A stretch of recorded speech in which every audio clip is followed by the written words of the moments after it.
ኪት መጠቀም ጉዳቱ ምን እንደሆነ ልንገራችሁ። ተጫዋቾቻችሁ ለትንሽ ቀን ማለት ነው በቃ ሽባ ነው የሚሆኑት። እግዚአብሔር ነው የምላችሁ። እኔ እንደምታውቁት ትላንት በለቀኩት ቪዲዮ ላይ ስለ ኪትና ሎጎ እንዴት ወደ ዲሊስ አምጥታችሁ መጫን እንደምትችሉ አሳይቻችሁ ነበር እና እሱን ለማሳየት እንትን ብዬ ነበር፣ ቪዲዮ ሰርቼ ነበር።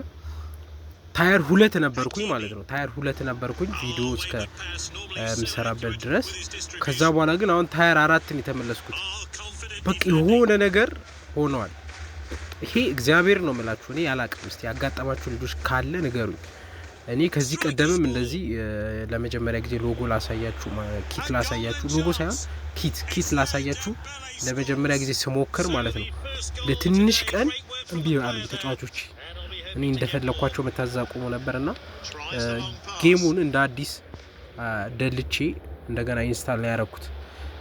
ከዚህ በፊት ተናግሬያለሁ መሰለኝ እና እንደው ልክ ኢንስታል ካረኩት በኋላ ያ ከለሩ ማለት ነው ማሊያው ጠፋ። ኖርማሊ ጥቁር ብቻ ሆነ እና እዛኔ አስተዋልኩትና ትላንትም በደንብ እንደዚህ በደንብ አስተውዬ ስሞክረው የሆነ ነገር ይሆናሉና በርግጥ እስከ ትንሽ ቀን ነው። ከዛ በኋላ ወደ ራሳቸው ይመለሳሉ እና ምን ልላችሁ ፈልጌ ነው፣ ልክ ኤአይ ናቸው እነዚህ ማለት ነው ተጫዋቾቹ። ልክ እኛ እንደምናስበው እንደምናደርገው እኛ እንደምንሆነው ይፈልጋሉ። አሁን እዚህ ጋር ኳስ ስታቀብሏቸው እናንተ ስላዘዛችኋቸው እና ደግሞ ኳስ መምታት ካለባቸውም እናንተ ስላዘዛችኋቸው ስለሆነ ማለት ነው። ስለዚህ ሆነ የሚጨምርላቸው የሚቀንስላቸው ነገር አለ እናንተ ከምትሰጧቸው ነገር አንጻር እና ያ ነገር እኔ አጋጥሞኛል። እና አሁን ላይ የሚሰሩ ማንኛውም አፖች ማለት ነው ከአርቲፊሻል ኢንተለጀንስ ጋር ግንኙነት አላቸው። እና ምን ልላችሁ ፈልጋለሁ፣ ስክሪፕት ነው። ስክሪፕት ላይሆንም ይችላል፣ ግን አብዛኛው ነገሩ ስክሪፕት ነው። እና ጌም ላይ አንዳንዴ ማንኛውም ሰው ሲያሸንፋችሁ ወይም የማይችል ሰው ሊያሸንፋችሁ ይችላል እና ስክሪፕት ሊሆን ይችላል። ይሄ ስክሪፕት ነው። በቃ ብዙ ጊዜ ነው ያጋጥመኛል፣ ስክሪፕት ነው። እና ምን አናደደኝ፣ በቃ ይሄ ጌሙ ራሱ የሆነ በደንብ እያያችሁት ከሆነ ምንም መረጋጋት አልቻሉም። እንደዚህ ስነካ ማለት ነው በጣም ይጀልጥብኛል እና ይሄ ስነካ ብቻ የሆነ ነገር ሆኗል እና ያ ነገር ልነግራችሁ ነው የመጣሁት። ከዛ ውጪ ደግሞ ስፔሻል ፕሌየር ልቀበል ነው። ከላይ ካሉት ክላሲኮች ከነዛ መካከል አንድ መውሰድ አይቀርምና እኔ ካናቫሮ ከዚህ ቀደም ቲክቶክ ላይ ተናግሬያለሁ። ካናቫሮ ብቻ ከሰጠኝ ሶስቶቹ ባይሰጠኝም ችግር የለብኝም ብያለሁ። እና ፈርስት ሃፍ እየተመራው ነው። ሎጎ እንደምታዩት የስፔን ነው። ኪቱ ሙሉ አልባሳቱ የስፔን ነው። ትላንት በለቀኩት ቪዲዮ መመልከት ትችላላችሁና ዛሬ እሱንም እንመለከታለን። ከዛ ውጭ ደግሞ ስፔን ከአርጀንቲና የሚያደርጉት ጨዋታ በሴናሪዮ በኩል መጥቶልኛልና እሱንም ተጫውተን ኮይን ለማግኘት እንሞክራለን። እስከ ቪዲዮ መጨረሻ አብራችሁን ይሁኑ። ለቻናሉ ግን አዲስ ከሆናችሁ ሰብስክራይብ ማድረጋችሁ በፍጹም እንዳትረሱ። ይህ ሁለተኛው ዩቲዩብ ቻናሌ ነው። ያኛው ለጊዜው ቪዲዮ እየለቀኩበት አይደለም እና ሁላችሁም ሰብስክራይብ አድርጉ። ምን ያህል አቅማችን ምን ያህል እንደሆነ ማሳየት አለብን። ቪዲዮንም ላይክ አድርጉ። ሀሳብ አስተያየቶቻችሁን ኮሜንት ላይ አስቀምጡልኝ። ለሁላችሁም መልስ መስጠት ባልችልም ግን አብዛኛው ሀሳብ የቀረበው ሀሳብ ቪዲዮ ለመስራት ሞክራለሁ። ማለትም ብዙ ሰው ያቀረበውን ሀሳብ ማለት ነው። ያ ስለሆነ ሀሳብ መስጠታችሁ እንዳትረሱ ልላችሁ ፈልጋለሁ። ግን ቪዲዮ ላይክ አድርጉልኝ ፕሊዝ። ያው ምንም የሚቀንስባችሁ ነገር የለም ከናንተ በኩል። በብዙ ነገር እንመጣለን ከዚህ በኋላ። ያው በተደጋጋሚ እንደዚህ ላችኋለሁ። ያው ተስፋ እንዳትቆርጡ በእኔ በኩል ያለውን ነገር ደስ በሚል ነገሮች እንመጣለን። ያ ነገር እንድታቆልኝ እፈልጋለሁ። እና ደግሞ በቅርቡ ጊቫዌ አዘጋጅላችኋለሁ። ከዚህ ቀደም ለእናንተ ለማሳየት ብዬ የከፈትኩት አንድ ቲም ነበር ማለት አካውንት የዴሊስ፣ እሱን ለአንዳችሁ አበረክትላችኋለሁ። ለእኔ ምንም አይሰራልኝም። ያው ጄኔራሊ ለእንትን ነበር የተሰራው እናንተ እንዴት ቶሎ ማሳደግ እንድትችሉ እንዴት ባንዴ ተጫዋች መግዛት እንድትችሉ የሚያሳይ ኮንተንት ነበር። ከዚህ ቀደም ሰርቼ በዛኛው አካውንቴ ለቅቄላችኋለሁ እና የምታስታውሱት ከሆነ እሱን ለአንድ ሰው ምንም አካውንት ለሌለው ሰው እንሰጣለን ማለት ነው። ያ ስለሆነ በቅርቡ ቪዲዮቹ ቶሎ ለመልቀቅ እሞክራለሁ። ጊቫዌውን እነግራችኋለሁ። ያው ቪዲዮ ሁሌ የምትከታተሉ ከሆነ እነግራችኋለሁ እንዴት እንደሆነ ጊቫዌ እንዴት ማሸነፍ እንደምትችሉ አሳያችኋለሁ፣ እነግራችኋለሁ። ያ ስለሆነ የኔን ቪዲዮ ማየታችሁ ጥሩ ይመስለኛል ከዚህ በኋላ ባለው ቪዲዮች በተለይ። ሌላው ነገር ደግሞ ዳይናሚክ ስታርሶች እስካሁን ለመሸጥ ፍቃድ አልሰጡንም። ሀይ እኔ አልገባኝም። እንደውም ቀኑ አልፏል። ከጁላይ 20 ጀምሮ መሸጥ እንደሚቻል ራሳቸው ነበረ ማለትም እዛ ጋር ፖስት ያደረጉት ዴሊስ ላይ ማለት ነው። ለምን ሊሸጥ እንዳልፈለጉ አልገባኝም። እኔ አንድ ነገር አስቤያለሁ። ምናልባት ሊሆንም ላይሆንም ይችላል። የሆነ እነሱን ብቻ የምናሳድግበት የሆነ መንገድ ይኖራል በእርግጠኝነት። ማክሲመም 92 ሬቲንግ ማለት ነው። ልክ ስፔሻል ፕሌየሮቹ እንደምናሳድግበት ሌላ ራሱ የቻለ ማሳደጊያ መንገድ የሚያመጡ ይመስለኛል።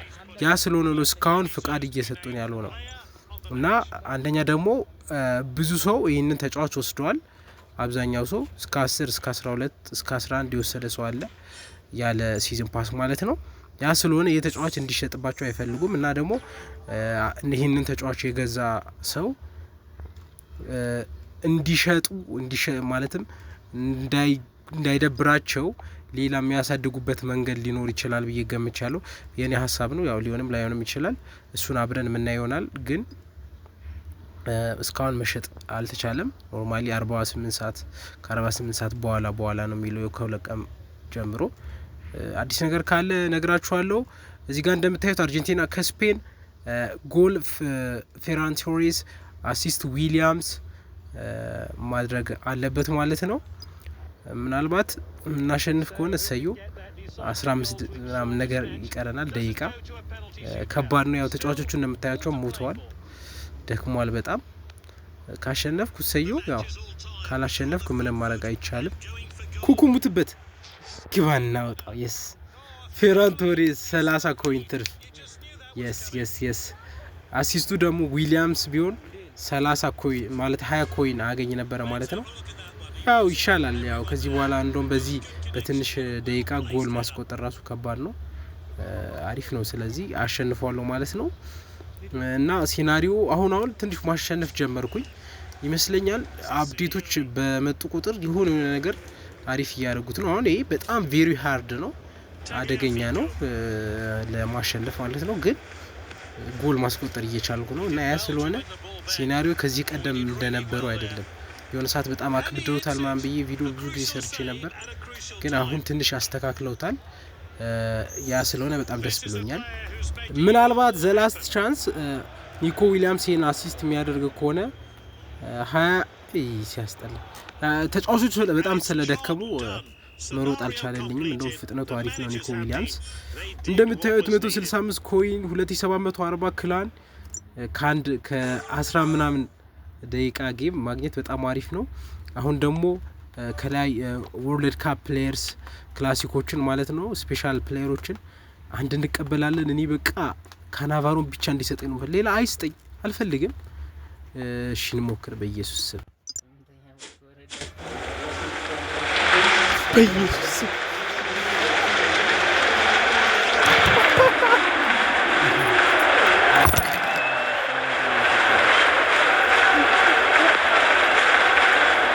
This is a special moment for a special player. The secret's out. He's signed for the team. Oh my god. Law of attraction እንደሚሰራ ዛሬ አምኛለሁ። እናንተም ከዚህ በኋላ አመኑ። በቃ የሆነ ነገር ፈልጉ እንጂ ማለት ነው ይደረግላችኋል። የምሬን ነው። እኔ ጀስት ሁሌም ምለው ነገር ነው ካናቫሮን ብቻ እንዲሰጠኝ ብዬ የዛሬ ወር አካባቢ ተናግሬያለሁ። ይኸው ዛሬም እሱን ስነካካ ነበረ ቅድም እንዳያችሁት። እሱን ራሱን የሰጠኝ ከአራት ተጫዋቾች መርጦ አምሮን የሚፈልገው እኔ የምፈልገውን ነገር ነው የሰጠኝ። ያ ስለሆነ ከዚህ በኋላ ማለት በህይወታችሁ የምትፈልጉትን ለማድረግ ምንም እንዳሳሱ መጠየቅ ያሰጣል። ሎ ኦፍ አትራክቲቭ ይሰራል፣ የስበት ህግ። ስለዚህ ሞክሩት። የምሬን ነው መላችሁና በጣም አስገርሞኛል። በጣም ደስ ብሎኛል ዛሬ። ኖርማሊ ታየር 4 በመለሲ ቢያስከፋኝም በካናቫሮ ግን በጣም ተደስቻለሁ። እናንተም እድላችሁን ሞክሩ። ማን እንደሰጣችሁ ኮሜንት ላይ አስቀምጡት። በእርግጥ ለእናንተ ላያስደስታችሁ ይችላል ካናቫሮ፣ ለእኔ ግን የሆነ ያቀድኩት ነገር ስላለ ካናቫሮን እንዲሰጠኝ ስለፈለኩ ስለጓጓም ሲሆን ግን በጣም ይበልጥ ደስ አለኝ እና እናንተ የሰጣችሁን ኮሜንት ላይ ጣል አድርጉልኝ። ባባበዱ ቪዲዮዎች ቀጣይ እንመለሳለን። ለቤቱ ቅድም እንዳልኳችሁ አዲስ ከሆናችሁ ሰብስክራይብ አድርጉ፣ ቪዲዮ ላይክ በማድረግ ጨርሱ። በሌላ ቪዲዮ አገኛችኋለሁ። ይመቻችሁ።